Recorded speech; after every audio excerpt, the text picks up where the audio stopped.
City Weekly readers have long sought out our street boxes for What's Inside, a weekly newspaper covering local news, arts, and entertainment. Now they have a new reason to look for our boxes: public art. City Weekly commissioned 10 local artists to turn once nondescript black street boxes into beautiful works of art to be displayed throughout Salt Lake City. I usually look at a piece. I usually lay down some color first. Don't stare at a white canvas is the law, but I usually lay down some color first and look at it and see exactly where the lighting is and where everything is, and just the color, just the plain color.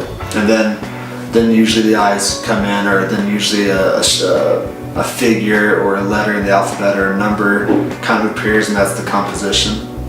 And then I just start going from there. It went really well.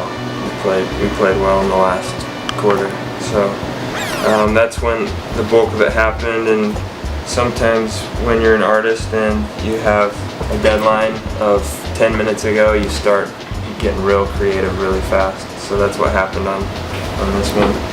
I think it's kind of developed a life of its own as it was coming towards the end, but I think it turned out well, and visually I think it ended up being really intriguing.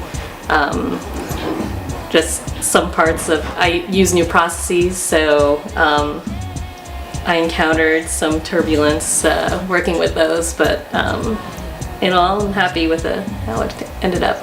With the Wolf, from design to finished product was probably close to 100 hours.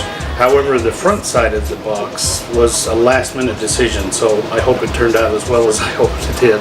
But this was the pride and joy.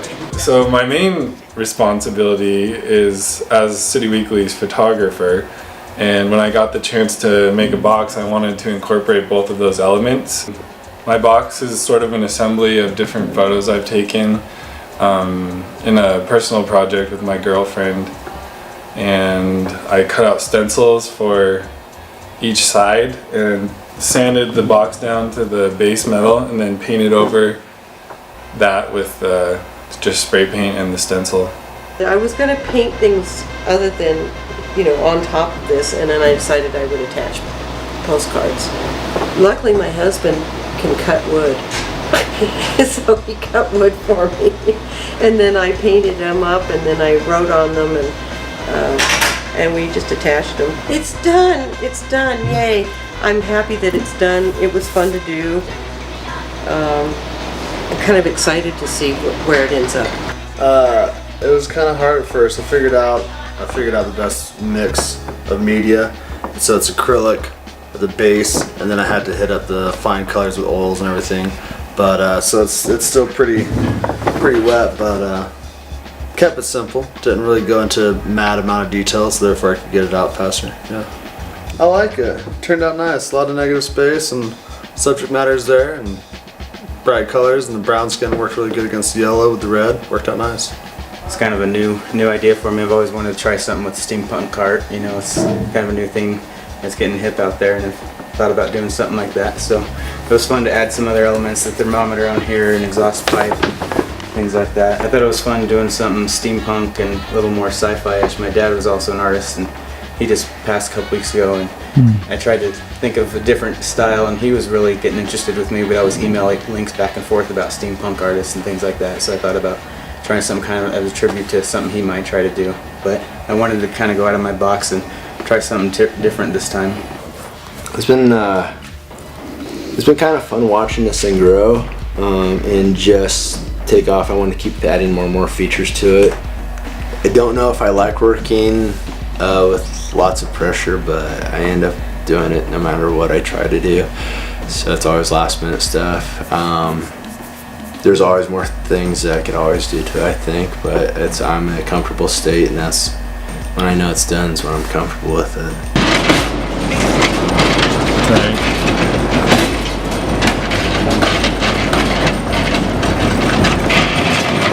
It's really kind of unruly and unwieldy. So. Well, when they said in the call for entries or whatever, it said if you wouldn't show it to your grandma, we don't want it on our newsstand. But my grandma bought some picture I had made of like a strip club from me, so I don't know if my grandma's just crazy or more laid back. It's going well. It's